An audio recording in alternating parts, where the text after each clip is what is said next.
পুরে জাতীয় নাগরিক পার্টি সংস্কার বিচার ও নতুন সংবিধানের দাবিতে পদযাত্রা শেষে শহরের থানা মোড়ে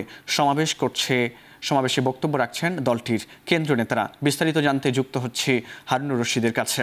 হারুন, সমাবেশে দলটির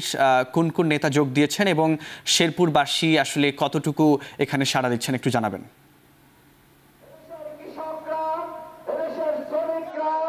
ফরহাদ, আজকে জুলাই পদযাত্রার ২৭তম দিন এবং ২৭তম দিনে আজকে নেত্রকোনায় সকালে এনসিপির পদযাত্রা এবং সমাবেশ অনুষ্ঠিত হয়েছে এবং এরপর কিন্তু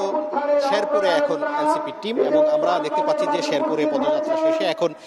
সমাবেশের যে কার্যক্রম সেটি শুরু হয়েছে। ইতিমধ্যেই জাতীয় নাগরিক পার্টি এনসিপির দক্ষিণাঞ্চলের সংগঠক হাসনাত আবদুল্লাহ এবং উত্তরাঞ্চলের সংগঠক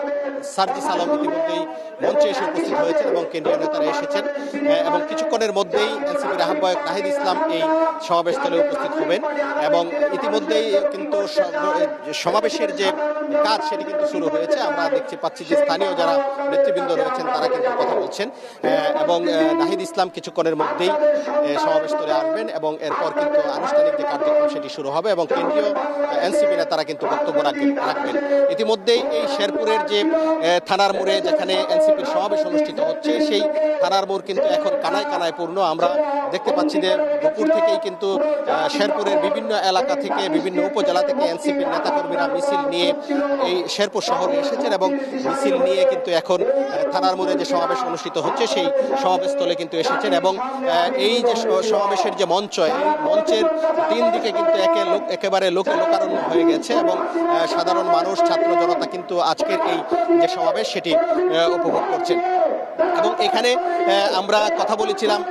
স্থানীয় যে এনসিপির নেতাকর্মী যারা রয়েছেন তাদের সাথে। তারা যে বিষয়টি বলেছেন যে এই জুলাই পদযাত্রার মাধ্যমে এনসিপির যে গণজোয়ার সৃষ্টি হয়েছে সেই গণজোয়ার সৃষ্টিতে আগামী নির্বাচনে যে অনুষ্ঠিত হবে সেই নির্বাচনে এনসিপি যদি নির্বাচনে অংশগ্রহণ করে সেখানে ভালো ফলাফল করবে বলে তারা আশাবাদ ব্যক্ত করেছেন এবং তারা যেটি বলেছেন যে এনসিপি যে লক্ষ্য নিয়ে আন্দোলন করছে একটি কল্যাণমূলক মানবিক রাষ্ট্র গঠনের যে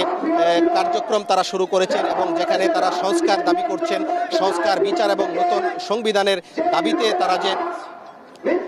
পদযাত্রা শুরু করেছেন সেই পদযাত্রার আজকে ২৭তম দিন এবং এই ২৭তম দিনে এসে এবং তারা যে সফলতা পেয়েছেন এনসিপি নেতারা যেটি বলছেন সারা দেশে তারা যে সাড়া পেয়েছেন সেই সাড়াতে কিন্তু তারা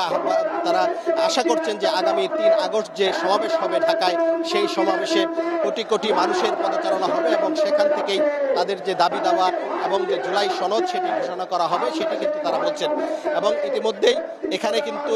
সমাবেশের কার্যক্রম শুরু হয়েছে। কিছুক্ষণের মধ্যেই কেন্দ্রীয় নেতারা বক্তব্য রাখবেন। তো এই ছিল আমার কাছে শেরপুর থেকে এনসিপির যে পদযাত্রা এবং সমাবেশ তার সর্বশেষ খবর। এনসিপির জুলাই পদযাত্রার সবশেষ তথ্য জানাচ্ছিলেন শেরপুর থেকে সহকর্মী হারুনুর রশিদ, যুক্ত ছিলাম সেখানে।